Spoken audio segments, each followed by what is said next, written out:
Aeroporto de Congonhas, 7h55 da manhã. Hoje, o nosso destino será a cidade do Rio de Janeiro, Cidade do Fogo. Já já estarei frente a frente com a cantora, pastora, mãe de 55 filhos e deputada federal Flor de Lis. Eu sou Tabata Vandrelli e você está na mira do olhar. A deputada federal Flor de Lis foi indiciada pela morte do próprio marido, o pastor Anderson do Carmo. Um cenário de quem pratica o bem sem esperar nada em troca.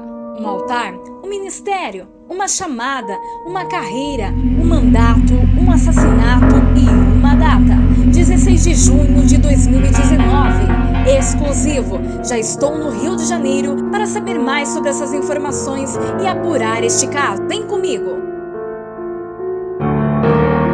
Senhora deputada, seja bem-vinda ao programa Na Mira do Olhar. Senhora deputada, descreva quem é Flor de Lis dos Santos Souza.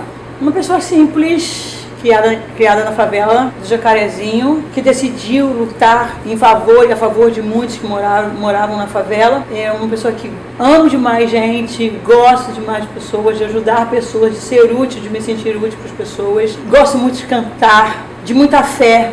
Eu tenho muita fé e muita esperança na vida. Nascida e criada na favela de Jacarezinho, do confronto diário para os palcos, senhora deputada, conte-nos a sua trajetória até receber os méritos de Vossa Excelência. Foi muito difícil essa trajetória, como eu disse, da favela, onde eu fui criada.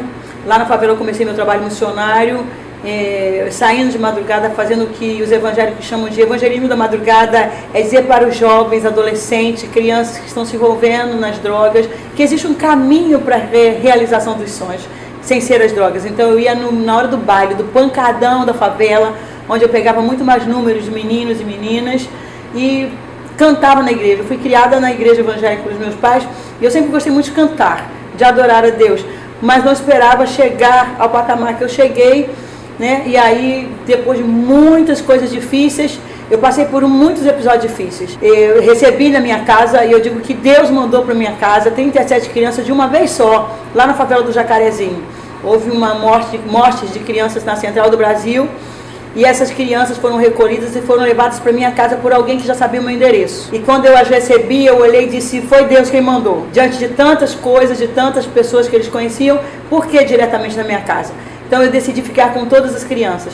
Só que houve uma época que o juizado, fazendo seu papel correto, né, olhou e disse, uma mulher negra, favelada, sem nenhuma condição, não pode ficar com tantas crianças. E aí eu fui chamada no juizado, eles quiseram pegar as crianças e para não entregar eu fugi com todos os meus filhos. Eu fugi com todos eles. Eu já tinha adotado eles no meu coração. Eles já tinham sido gerados no meu coração. Eu decidi fugir. Eu fiquei fugitiva por mais de um ano. Eu saí em todos os jornais, todos os canais, sendo chamada de sequestradora de criança. As pessoas estavam à minha procura. Eu já sofri, nessa época eu sofri a dor do abandono, do esquecimento de todo mundo. E eu resolvi enfrentar tudo e todos para ficar com os meus filhos. Só depois dessa trajetória, que depois eu consegui regularizar tudo através de uma dupla de irmãos, chamado Pedro e Carlos Werneck, que decidiram me ajudar, junto com um grupo de amigos, pessoas amigas que decidiram ajudar. E aí a minha história foi mudando, ela foi se modificando, eu consegui a guarda dos meus filhos, e daí veio o documentário Flor de Lis, né? E daí veio o meu contrato com a gravadora MK. Quanto tempo praticamente a senhora ficou na MK? Quantos lançamentos? Olha, foram 6 trabalhos ao todo, né? Na MK. Foram alguns anos na MK de muita dedicação, de muito trabalho, porque estar na MK foi um grande milagre de Deus na minha vida. A Iberice de Oliveira veio no Colubandê, um bairro em São Gonçalo, né? E numa igreja bem pequenininha, junto com seu marido Haroldo de Oliveira, e lá eu estava cantando um louvor, e é por isso que se eu não te adorar, eu morro. E ela ouviu eu cantar esse louvor, e ali ela pegou o microfone e disse que eu era a mais nova contratada da gravadora MK. Eu fui, assinei o meu contrato logo naquela semana. Foi uma grande felicidade para mim. Era Deus dizendo, porque ninguém sabia. mas os meus filhos, nós não tínhamos a refeição da manhã, o café da manhã, a nossa primeira refeição era o almoço. Ninguém sabia que estávamos passando por aquilo. Apesar de já ter o documentário, apesar de ser uma pastora e meu marido passou conhecido, nós estávamos passando por uma dificuldade muito grande. Deus chega através de Evelise de Oliveira para mudar o meu cativeiro através do meu contrato na MK. Recentemente, a senhora está sendo bombardeada pela mídia por uma questão da morte do pastor Anderson do Carmo. Pastor, o que de fato aconteceu no dia 16 de junho de 2019? A senhora alega não ter envolvimento com a morte do pastor Anderson do Carmo. A pergunta que não quer calar: quem é responsável pela morte do pastor? No dia 16, antes de tudo isso acontecer, nós tínhamos passado um dia maravilhoso, um dia normal de família. Eu fui sair para fazer compras, meu marido ficou em casa assistindo televisão, deitado no quarto. Logo no finalzinho da tarde para a noite ele já foi trabalhar junto com meu filho Adriano, os dois trabalhavam juntos, no computador fazendo as artes, tanto dos eventos da igreja, como da Flor de Lis como cantora e da Flor de Lis como deputada. Ele trabalhava nisso com meu filho. Quando foi mais tarde, eu fiz um jantarzinho para nós dois. Na verdade foi um jantar a três, porque aí outros filhos sempre vêm a casa ficar grande. E aí Adriano também veio. E ele me chamou para sair depois do jantar. Ele nem quis comer, porque ele estava sem fome. Ele mencionou que estava sem fome. Ele só beliscou a comida com carinho, porque eu tinha feito. E ele me chamou para sair. Amor, vamos sair? Eu estava exausta, muito exausta naquele dia. E na hora que eu ia dizer não, que eu queria descansar, porque no domingo de manhã eu tinha culto, ele olhou e disse: já tem um tempão que nós dois não saímos nós dois juntos, vamos? E aí eu não tinha como dizer não para um pedido daquele. Eu falei para ele: vamos. Peguei um vestido emprestado com a minha filha Isabel, básico, saímos aquela noite, fomos passear, passeamos, o nosso passeio foi lindo, foi maravilhoso, tivemos momentos incríveis, porque sempre fomos muito brincalhões, ele sempre foi muito zoador, nós brincamos, nós nos alegramos e viemos para casa normal, super tranquilos. E quando infelizmente cheguei em casa, passado uns 10 minutos ou 15 minutos depois da nossa chegada, foi que eu ouvi os tiros. Mas nem até aí eu imaginava que os tiros estavam sendo dados no meu marido. Eu jamais pensaria ou imaginaria tal coisa, E infelizmente os tiros eram no meu marido. E eu tive essa percepção quando eu estava no terceiro andar, porque eu subi, deixei minha bolsa, minha sandália jogada na cama lá no quarto, e aí abri a porta do meu quarto, olhei, as luzes embaixo estavam apagadas, eu fui pro terceiro andar. É um costume meu, quando eu estou em casa, não estava viajando, eu subo sempre para ver o quarto das meninas se estão trancados, que eu ensino a trancar as portas, e aí eu fui verificar, quando eu entrei no quarto da minha filha, eu percebi que as luzes estavam totalmente apagadas, eu fui ao banheiro, me deu vontade de ir ao banheiro, eu fui ao banheiro no quarto dela. Quando eu saí do banheiro, eu percebi uma luzinha acesa no meio da escuridão. Fui na direção daquela luzinha, era o celular do meu neto Ramon. E nós começamos a conversar, a bater papo. E aí daí surgiu, aí eu ouvi os tiros e a minha filha Tayane também correu, abriu a porta e entrou correndo no quarto. Eu só dei conta que poderia ser dentro de casa alguma coisa quando os filhos começarem alvoroço, Uma porta foi arrombada, que foi a do quarto da Anabel e da Isabel, que elas não estavam conseguindo abrir. Daniel arrombou a porta. Eu percebi que estavam todos à minha volta, menos o meu marido. E na hora do perigo, a pessoa que correria para me proteger seria ele. E aí eu comecei a gritar pelo nome dele e eu percebi que havia um grupo de filhos me impedindo de descer. Ali eu percebi, alguma coisa aconteceu aqui dentro. Quando eu desci as escadas, cheguei na porta do meu quarto, meu filho Adriano já tinha vindo da casa dele, colocou a mão no meu ombro e disse: mãe, o pai foi baleado. Foi um golpe muito terrível para mim. Minha filha estava vendo pela janela e trancou a janela para que eu não chegasse até a janela. E eu escutei o barulho do carro saindo. Eu não cheguei a ver o corpo do meu marido caído, porque o carro já saiu imediatamente socorrendo ele, e eu fui direto para o hospital. Só no hospital é que eu tive a notícia de que meu marido tinha ido a óbito. A senhora se sente injustiçada pelas acusações? Muito, muito, extremamente. Eu me acho vítima de uma grande covardia. Todas as investigações foram direcionadas para a Flor de Lis, veio interesses, eu vejo dessa forma, da forma que eu vejo, políticos também, e a Flor de Lis se tornou alvo, infelizmente, desse crime. Fui acusada pela primeira entrevista que eu dei, falaram que eu entrei em várias contradições, não houve nenhuma contradição, eu não cometi nenhuma contradição. Na primeira entrevista eu disse que era assalto e seguido de morte, porque era nisso que eu acreditava, porque o portão da garagem lá em casa são 2 portões de garagem. O outro portão, que costumeiramente não fica fica aberta, ele estava escancarado naquela hora da madrugada, né? Relógios do meu marido tinham desaparecido, relógios caros, coisas pessoais, assim, de dinheiro, relógios tinham sumido. Eu calculava até o sumiço da pulseira que estava no braço dele, que é essa que eu carrego, que também foi alvo de muito falatório na internet, porque ela também não estava lá, né? Eu não conseguia encontrar a pulseira. E aí eu falei naquele momento o que eu acreditava. Naquele momento ali, eu acreditava que era roubo seguido de morte, latrocínio. Era o que eu acreditava, então não houve nenhuma contradição. Eu falei na imprensa o que eu acreditava naquele momento. Senhora deputada, qual é o seu posicionamento referente à confissão da sua filha Simone? A senhora nunca desconfiou de um suposto envolvimento entre Simone e Anderson do Carmo?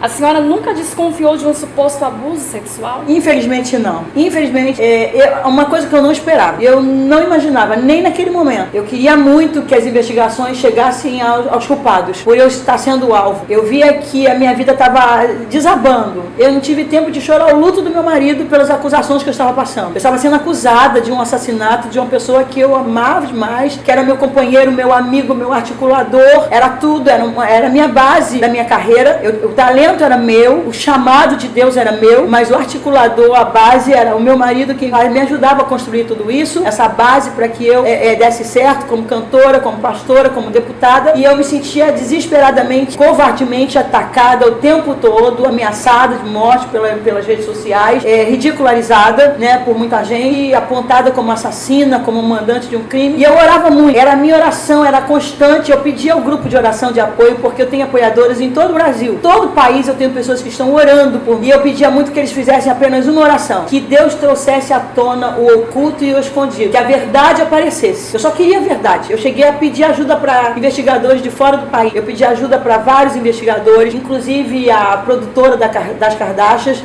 né, que faz um trabalho para defender pessoas inocentes. E eu pedi ajuda, mas eu jamais esperava que o oculto e o escondido seria exposto na audiência quando a minha filha fosse falar. Quando ela falou, eu não estava presente. Até hoje eu não tive coragem de ouvir na íntegra todo o depoimento dela, mas tem algumas coisas, pela informação do meu advogado, né, não são meus advogados, são o meu advogado, meus amigos, meus assessores, algumas pessoas próximas foi que me contou, né, algumas coisas. Para mim foi uma surpresa muito grande. Realmente eu não sabia, não desconfiava. Eu não tinha como desconfiar do meu marido. Em nenhuma traição, porque ele era muito bom pra mim. A senhora nunca percebeu nada? Nada. Meu marido era maravilhoso comigo. Ele fazia tudo pra me proteger. Tanto que quando ele fazia reunião na igreja com os obreiros, com os meus filhos, ele sempre usava uma frase que me fazia me sentir assim. Ele falava para as pessoas: nunca levem problemas pra ela, tragam pra mim resolver. Ele me mantinha sempre protegida. Na igreja, quando ele pregava, ele estava pregando, e eu sempre descia à tarde, porque eu ficava organizando as coisas nos bastidores. Ele parava a pregação para dizer: está chegando a mulher da minha vida, a mulher especial. Eu vou esperar que ela termine de entrar para sentar para me ouvir pregar. Então esse tipo de tratamento, eu me sentia tão especial e eu amava tanto meu marido que a senhora não observou. Não percebi. A sua volta.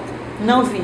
É uma culpa que eu vou carregar pro resto da minha vida. E é algo que eu falo a todas as mães hoje, a todas as mulheres que amam demais os seus maridos, que amam cegamente os seus maridos, que confiam 100% como eu confiava no meu. Prestem mais atenção no olhar dos seus filhos. Ainda que eles não falem com a boca, eles falam com o olhar. Prestem mais atenção nos seus filhos. Prestem mais atenção nas coisas à sua volta dentro da sua casa. Porque eu jamais imaginaria que isso poderia acontecer dentro da minha casa. Senhora deputada, como era o seu relacionamento com a sua filha Simone?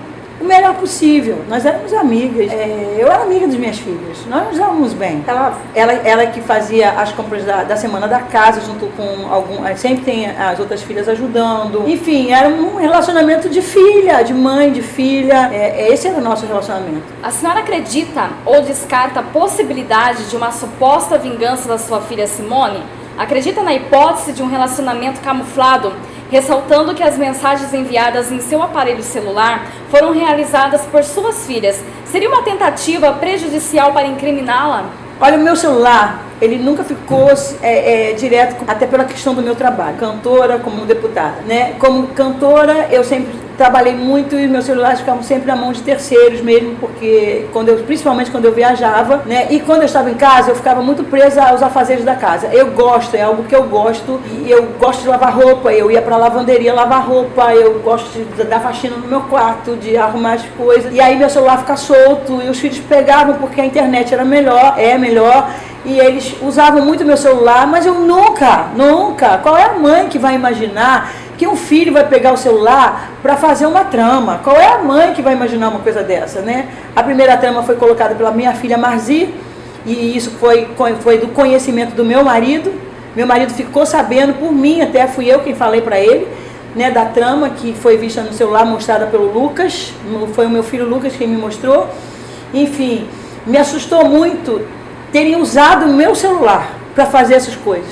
Me espantou muito usarem o meu celular para uma coisa tão terrível, tão horrível, por alguém que eu amo, que são as minhas filhas, e tramando contra a vida de alguém que eu também, né, amava demais. Isso, assim, para mim foi uma grande surpresa. Não acredito. Aí é desistir de acreditar no amor das pessoas.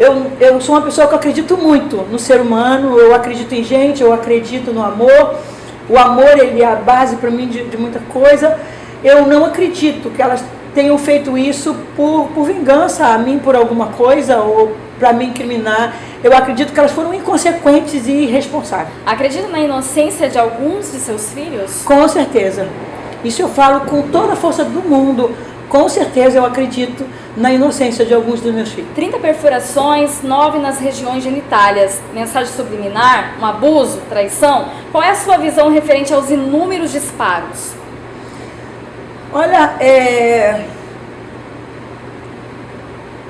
quando eu ouço falar de 30 perfurações, porque eu procurei, né, saber dessas 30 perfurações, a arma que foi usada, parece que a arma que foi usada no crime, ela faz várias perfurações, ela não faz uma só. Quando ela entra, ela caminha e sai, e aí a contagem das perfurações não foram, possa ser que não tenham sido assim tantos tiros assim, mas só tirar um tiro só, para mim já conota ódio, raiva, né, vingança, raiva por alguma coisa. Basta um tiro para que a gente possa ter essa ideia de raiva.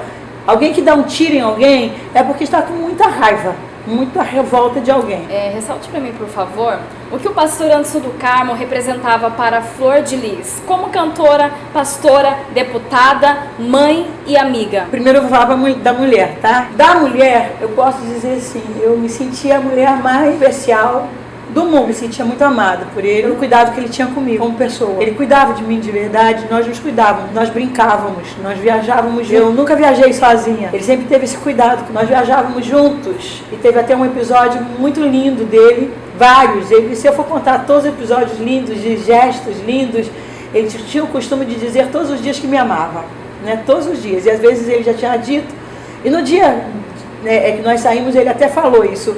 Ele falou, amor, já disse hoje que eu te amo? E eu brincando disse, ainda não. Aí ele pegou uma cadeira do quiosque, subiu em cima da cadeira, ergueu os braços e disse, eu te amo. Aí eu abri meus braços também e gritei, eu também te amo. Então eu me sentia muito especial porque eu fazia gabinete pastoral. Eu ouvia muias mulheres falando coisas terríveis e horríveis dos seus maridos. E eu pensava, eu não passo por isso. Nós brigávamos, nós não tínhamos, eu não lembro de momentos de briga, porque nós conversávamos mais do que brigávamos. Nós nos entendíamos muito pouco. Nós não éramos só marido e mulher, nós éramos amigos, parceiros. E quando ele veio na minha vida, ele veio, quando as crianças chegaram, né, eu falei para ele, você pode ir embora, se você quiser. Porque é difícil assumir tantos filhos de uma vez só. Ele olhou para mim e ele disse, eu não me casei com você à toa. Eu me casei porque eu te amo. E eu casei com você, eu casei com as suas loucuras também. Eu casei com a minha doidinha. Ele me chamava muito de doidinha. Eu me casei com a minha doidinha. E aí ele ficou comigo. E tudo que eu queria, ele fazia acontecer. Né? Quando eu tive meu contrato na gravadora, ele me ajudou. Tudo bem que eu era a cantora, a artista, como eles falam, mas ele me ajudou muito, sabe? Ele me ajudava nas artes, a produzir as artes do jeito que eu gostava, com as cores que eu gostava, fazia as propagandas que eu gostava, me impulsionava a ir para frente. Ele entrava nos estúdios na hora da gravação, ele me ajudava a cantar. Às vezes eu tinha algumas dificuldades porque eu não tinha feito aula de canto. Ele junto com a Marina de Oliveira, que a Marina foi primordial na minha vida de cantora, principalmente em entrada em estúdio, e ele também ali com Marina, vai amor, você consegue, você vai dar certo. Ele me impulsionava muito. Como deputada, quando eu decidi ser deputada, ele até ficou um pouquinho com o pezinho atrás, porque eu tinha uma agenda lotada. Eu tinha vários compromissos já para o ano de 2018. Eu tive um sonho, e eu acreditei que aquele sonho foi de Deus. E hoje eu tenho mais certeza ainda que foi de Deus. E eu disse para ele, eu quero ser candidata. Ele disse, amor, olha a agenda, olha quantos compromissos. E quando eu disse, mas eu quero muito, eu bastava dizer isso para ele entrar junto comigo. Eu disse, eu quero muito. Ele disse, já que você quer muito, então eu vou resolver. E foi ele que foi no partido, ele escolheu o partido junto com o senador Harold de Oliveira, ele escolheu, sabe, ele ia nas reuniões comigo, ele fez a minha campanha, ele foi o articulador da minha campanha. Se perguntar quantos parceiros deputados estaduais eu tive, eu não sei mencionar nomes de quase nenhum deles. Eu sei mencionar de 5 ou 6 no máximo, mas eu tive mais de 30 parceiros, todos conseguidos por ele, pelos outros amigos. Então, assim, na vida da cantora, ele foi primordial, na vida da deputada, ele estava começando, a gente estava começando a nossa carreira política. Eu disse nossa, porque era nossa. Meu mandato não é só meu. E ele foi comigo para Brasília. Teve um episódio que nós conversamos, eu disse, agora você vai ficar na igreja e eu vou para Brasília. Não sei ainda como é que eu vou me acostumar com isso. E ele, comprei a passagem junto com a minha assessora Gleice, pastora Gleice, e eu fui chorando dentro do avião, eu entrei chorando dentro do avião, porque ele não ia mais viajar comigo para Brasília, e quando eu estava sentada, olhando para a janela, chorando, ele, haha, pensou que ia sozinha, e ele foi comigo para Brasília todas as vezes. Ele era apelidado de 514.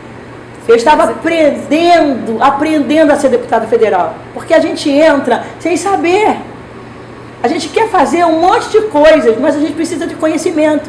Então ele foi articulando com a equipe técnica. Se for a Brasília, procurar os técnicos do partido, eles vão falar muito sobre isso. Anderson do Carmo era muito presente em Brasília. Ele ia lá conversar com os técnicos. Ele montou meu seminário de adoção com os técnicos do partido. Ele que fazia as reuniões. Eu estava no início do meu mandato. Seria uma burrice. Eu estava no início de algo muito importante na vida da gente. A senhora nunca se sentiu incomodada em algum momento? Ele foi uma pedra no sapato da senhora? Jamais, jamais. Com ele foi embora, metade da Flor de Lis foi junto. Ele me impulsionava, tanto que ele era o 514. E se perguntar, eu fui pedir ao presidente da casa, na época Rodrigo Maia, eu fui lá pedir para o presidente para deixar meu marido ficar no plenário comigo. Porque eu tinha necessidade dele comigo no plenário, eu era dependente dele. Mas não era uma dependência que eu achava abusiva ou sufocante. Ele fazia as coisas para mim. E eu amava o que ele fazia para mim. Ele me ajudava a crescer. E metade minha, como eu disse, jamais eu senti isso. Eu estava no início, nós estávamos com projetos para 2022, a gente conversávamos juntos. A gente estava cheio de sonhos. A gente estava no início do meu mandato. Meu mandato só estava começando. Além de cantora e pastora, a senhora é a deputada federal mais votada do Rio de Janeiro. Comprovando a sua inocência, a senhora pensa em uma suposta reeleição em 2022? E quais são as suas bandeiras e projetos, quais a senhora até aqui lutou em prol dos seus eleitores? Eu estou lutando muito para provar minha inocência. Eu não sei por que ainda tenho que lutar tanto, que já houve a confissão da minha filha. Eu, no início, achava até que ela estaria fazendo isso por amor a mim. Seria um sacrifício de amor, mas infelizmente isso não é verdade. O fato é que ela confessou algo que realmente ela fez. Isso dói no coração de uma mãe. Dá vontade da gente assumir o lugar dos filhos nessa hora. Mas eu não vou confessar uma coisa que eu não fiz. Foi uma coisa bárbara, violenta. Eu creio muito na minha inocência. Eu quero acreditar que ainda existe a justiça nesse país, mesmo buscando ajuda de fora. Eu quero acreditar ainda que existe a justiça no Brasil, que a minha inocência seja provada. Isso eu busco muito. E eu não tive tempo de fazer muito pelos meus eleitores, e não só pelos meus eleitores, pelo meu estado, pelas comunidades, pelo povo da comunidade, que é o povo que eu quero muito ajudar, os menos favorecidos. Se eu venho a uma nova reeleição, é algo que eu tenho muita vontade, mas não sei, é algo que eu estou pensando, que eu estou analisando na minha vida, é algo que eu estou ainda, mastigando, bem com calma, por tudo que eu passei. Eu ainda estou muito angustiada, muito aflita, durmo muito pouco. Eu ainda vivo uma vida de muita aflição diária, na luta de provar a minha inocência, de buscar alguém nesse país. Eu estou buscando alguém nesse país, como eu estou buscando fora. Eu estou buscando alguém nesse país que me ajude nessa luta que eu estou para provar A minha inocência. Recentemente em seu canal, a senhora questionou o comportamento de algumas autoridades religiosas, pastores, e relatou que está sofrendo assédio pelos mesmos. Pretende trazer a público esses nomes caso essas atitudes incoerentes não cessem? É inacreditável, infelizmente. Inacreditável que homens que se dizem de Deus, não todos, existem pastores muito sérios. Eu admiro demais, eu admiro muito alguns pastores. Pastores renomados? Renomados. Anônimos? Pastores renomados, que eu admiro bastante, que são referência para mim até hoje. Tem muitos pastores que ainda são referência na minha vida, então não é toda a classe de pastores, quero deixar isso bem claro. Foram atitudes de alguns pastores, entendeu? Que entrou no meu WhatsApp, porque o meu número de trabalho está lá na minha rede social. E aí entraram no meu WhatsApp, primeiro como pastores, dando a paz do Senhor, dizendo que estavam orando por mim, que acreditava que Deus ia agir na minha vida, e eu dei assunto, dei a paz do Senhor, agradeci as orações, só que depois começaram os assédios, né? E aí eu comecei a me sentir muito mal com essas coisas, fui bloqueando e denunciando. Eu fiz um bloqueio com denúncia desses homens, porque eu não aceito isso. Eu acho que a mulher merece respeito. Eu luto por isso, pelo respeito, porque no nosso país as mulheres são muito pouco ainda aceitas e respeitadas. Tanto que se você entrar no parlamento, são muito poucas mulheres e, né, eu luto muito por isso. Então eu exijo, eu quero respeito. Então se continuar, eu vou trazer a público. Muitos deles recuaram. Os assédios diminuíram bastante quando eu fui para a rede social, quando eu fui para o canal do YouTube, e eu disse que eu ia colocar o nome, o número, eu ia expor esses homens, eles recuaram. Porque se voltar, é o que eu vou fazer. Não só falar o nome e tornar isso público, como ir para uma delegacia. Lucas dos Santos, por sua vez, em seu depoimento, prestado aos interrogatórios judiciais, explanou o tratamento desigual na casa. Citou que havia grupos privilegiados. O que a senhora tem a dizer sobre esse depoimento prestado por Lucas? O que eu tenho a dizer, eu não vou dizer muito não, eu vou pedir que olhem as filmagens antigas da minha casa, onde é filmado e mostrado o quarto do Lucas. Olha o quarto do Lucas, que tratamento diferenciado ele, porque no quarto do Lucas, que eu mandei fazer especialmente para ele, foi construído especialmente para ele na casa. A minha casa era teto alto, deixou de ter para ser construído o quarto do Lucas. No quarto do Lucas ele tinha cama, armário, ele tinha ar-condicionado. É o que a minha filha Tayane fala até hoje. Mãe, no meu quarto não tinha ar-condicionado, então também vou falar que eu tinha tratamento diferenciado, porque no meu quarto era ventilador, no do Lucas era ar-condicionado. O Lucas tinha ar-condicionado, ele tinha as coisas dele pessoais. Eu não consigo entender que tratamento diferenciado é esse. E por que ele tomou essa atitude de explanar isso para a mídia? Olha, o Lucas ele faz vários depoimentos. Cada depoimento o Lucas falou. Se olhar os depoimentos, o Lucas ele acusa pessoas, depois desfaz tudo de novo. Eu não sei, eu quero saber por que a família foi proibida de visitar o Lucas. Ele tem irmãs mais velhas, biológicas, que foram adotadas por mim. Porque só 3 pessoas tiveram autorização para visitar o Lucas, e entre elas, uma que não é da família, não é nada do Lucas, aparentemente não é parente da gente, e teve autorização para visitar o Lucas. O que essas pessoas estão falando para Lucas? O Lucas ele era um menino, ele estava completando 18 anos. Para mim é um menino com 18 anos. O Lucas veio de um histórico de vida muito difícil, de muita violência, de muitos traumas, de muita coisa ruim. Eu estava começando a trabalhar o coração do meu filho, ele entrou para o tráfico, e a minha palavra para o meu filho era: a minha oração e o meu amor vão trazer você de volta para mim. Eu dei meu cartão de crédito para o meu filho não roubar ninguém na rua, e o meu filho não abusou do meu cartão. O Lucas, todos os dias, mesmo no tráfico, ele mandava mensagem me dando bênção e dizendo que me amava. Benção, mãe, a senhora está bem? Eu não consigo entender por que ele está fazendo isso comigo agora. Com certeza, a minha certeza, pelo meu relacionamento com ele e o dele comigo, o Lucas está sendo conduzido por alguém, levado por alguém, ele está se vendendo, infelizmente. Mas isso vai acabar, porque meu filho não vai ficar preso a vida inteira, e nós vamos ter uma conversa nós dois, porque filho é para toda a vida, não existe ex-filho. Então ele diz de uma carta que eu escrevi, antes ele tinha acusado um miliciano que está preso Ele disse que esse homem tinha feito a carta e ele tinha copiado a carta desse homem. Eu não lembro o nome desse homem agora, né? É Siqueira o sobrenome. Ele tinha escrito uma carta copiada, escrita pelo Siqueira. Por que ele mudou o depoimento e depois colocou a culpa sobre ele? O que aconteceu nessa trajetória entre a acusação do Siqueira e depois ele passou a me acusar? Primeiro depoimento em juízo. Primeiro depoimento em juízo, ele disse que a carta foi escrita pelo Siqueira, a carta que ele copiou. Já depois em juízo, ele vai e muda e diz que fui eu que escrevi a carta. O que aconteceu? O que houve nesse inteirinho para que o Lucas mudasse o depoimento? Por que alguns de seus filhos agregados relataram tais fatos ocorridos na casa?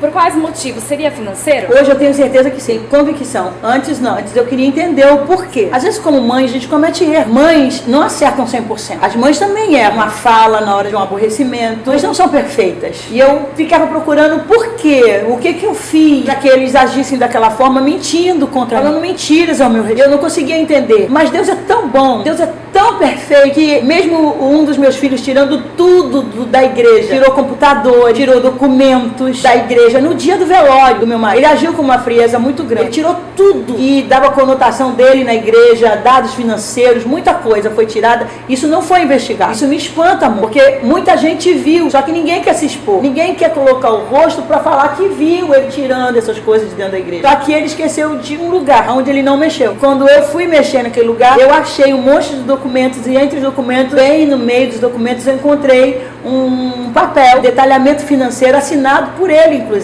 Assinado por ele, da entrada na igreja, que eu não sabia da entrada na igreja. Eu não me preocupava muito com essas questões financeiras. Eu não me ligava muito nessas coisas. Eu gostava muito dos bastidores, fazer as coisas acontecerem, organizar as festas, coordenar as festas e os congressos. O meu trabalho com o povo na rua, eu gosto de visitar as pessoas. Eu gosto de fazer o trabalho missionário na rua, de ir nas comunidades, evangelizar. Não me preocupo muito com essa questão, né? Eu me preocupo muito com o meu dinheiro, que vinha à minha mão, eu gastava do jeito que eu queria. Quando eu descobri a entrada da igreja, isso me assustou, porque eu fui ver as contas. Essas entradas, esse dinheiro não deu entrada nas contas da igreja. Aí querem dizer que a igreja é dinheiro vivo. Não é dinheiro vivo. Muito dinheiro que é ofertado hoje e dizimado é pelo cartão também. Não é só dinheiro vivo, é pelo cartão de crédito. As entradas do cartão de crédito, cadê? E as entradas dos dízimos, cadê? Onde é que estão? Entendeu? Então é algo que são relatórios mensais que existiam na igreja. Eu entreguei isso para a justiça. Então hoje eu tenho certeza, porque desapareceu disso tudo quase 6 milhões de reais. Cadê o meu dinheiro? O meu dinheiro de trabalho. Eu provo, porque eu encontrei nesses documentos vários cartões. E nesses cartões, o administrador é o meu filho. Vários cartões. Eu ficava com 40% do meu trabalho. O restante ficava na mão do meu marido e do meu filho, para poder administrar e guardar. Porque nós precisávamos crescer na vida. Nem casa própria eu tenho. Minha casa é financiada. Eu não tenho nem conseguido pagar o financiamento da minha casa. Quem paga é o moço que está o nome lá. Então, eu não tenho casa própria.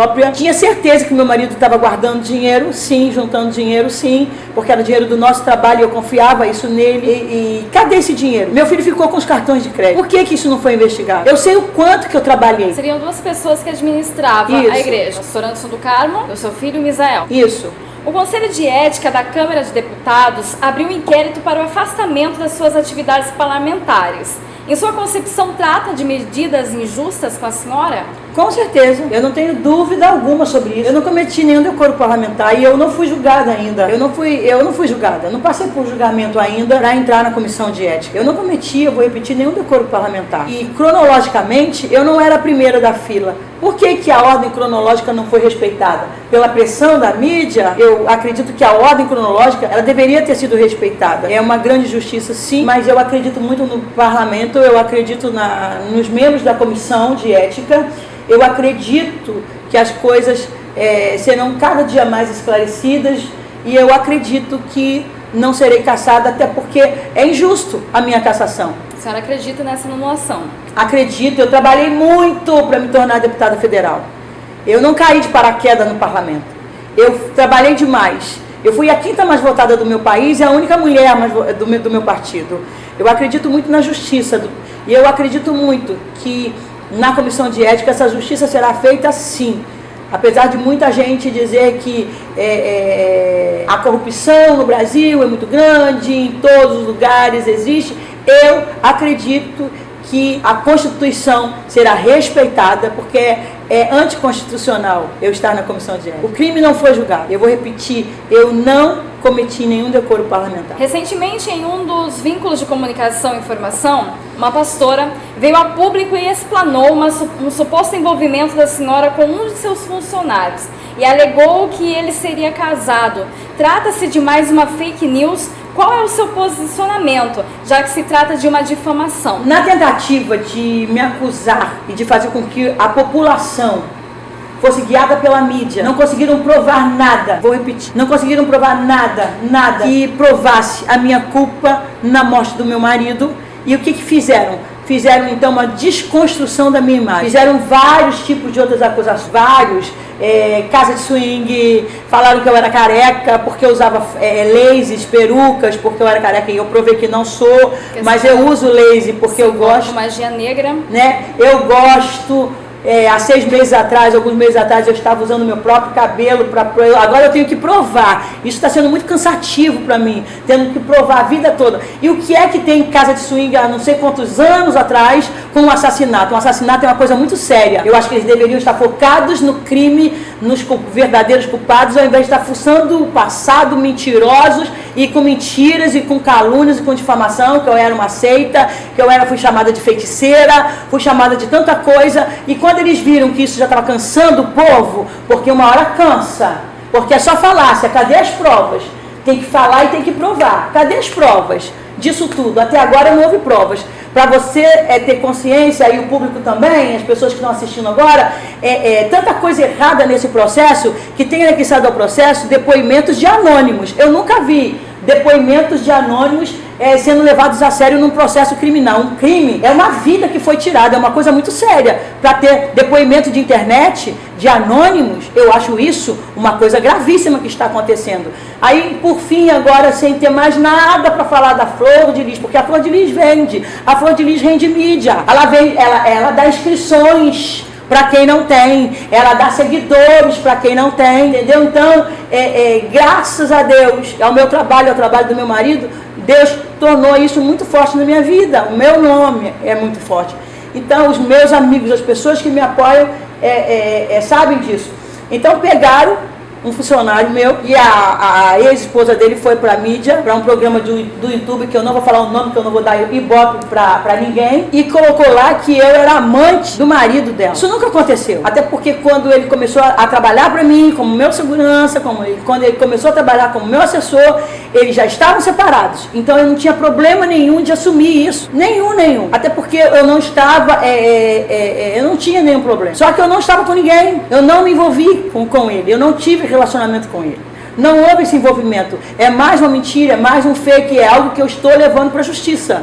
Porque eu cansei de ser acusada e ficar quieta.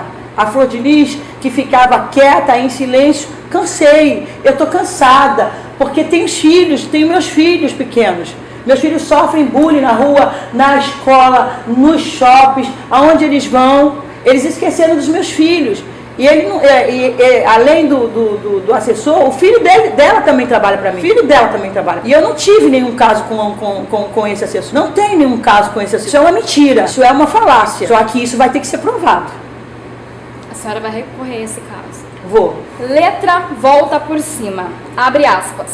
Às vezes a gente erra tentando acertar. E o nosso nome vira alvo de quem quer acusar. Mesmo machucados, temos que continuar. Quem obedece aqui embaixo, amanhã em cima vai estar. Fecha aspas. A senhora acredita que hoje vive esta letra entoada? Acredita que o erro foi não ter observado os abusos que ocorriam com a sua filha? Qual erro a senhora acredita? A gente prega cantando, ministra sobre a vida das pessoas cantando. E muita gente me procurou para falar sobre isso. A senhora percebeu o que a senhora está vivendo hoje, o que a senhora cantava nos palcos, nos altares das igrejas. E realmente, assim, é muito difícil, é muito forte essa letra. Eu estou vivendo ela hoje, mas como a letra mesmo fala, estou na obediência, porque eu acredito na volta por cima nesse processo. Eu acredito que eu vou dar a volta por cima diante de toda essa situação. Sobre os abusos com a minha filha em casa, é muito difícil falar sobre isso, porque cegamente eu não vi.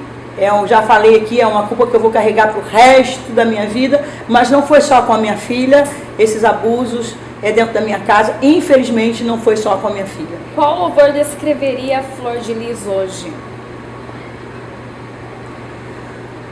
Hoje é um louvor que eu gravei, que fala vai passar. Esse louvor ele fala muito no meu coração, eu canto muito ele. Vai passar, não vai desanimar agora, esse deserto vai passar. E eu acredito muito que vai passar, que Deus vai enxugar as minhas lágrimas. E o louvor que eu mais canto, os louvores que eu mais canto hoje, além dos meus, são louvores do Samuel Mariano, que fala: eu sei que dói, dói quando alguém vai até você e ainda diz foi sem querer, mas já machucou. É isso que eu me sinto todos os dias, machucada pelas pessoas que, sem saber da verdade, entram nas redes sociais para me acusar, para me criticar, para zombarem de mim. Eu me sinto machucada todos os dias. E para que machucar alguém que já está machucada como eu, né? Eu ouço muito as músicas da Lauriette, que fala acalma o meu coração, é a minha oração diária, eu cantando para Deus acalmar o meu coração. Acalma o meu coração, acalma o meu coração, o vento está soprando, mas é te adorando. Eu gosto muito desse louvor, porque eu sei que é adorando que eu vou vencer o mar da aflição que está a minha alma. E quando assim eu sinto muita aflição, com vontade de desistir até da própria vida, eu canto muito um outro louvor que eu quero muito regravar, e vou regravar esse louvor, que é: quebra o arco, corta a lança e faz a tempestade acalmar. Quando entra na batalha, a vitória certa é. Ele é o Cristo poderoso que tem todo o poder e nos dá força para vencer. Ele está me dando força. E eu sei que essa força é para que eu chegue ao lugar da vitória. Obrigada, deputada, por participar do nosso programa. Compartilhe esse vídeo.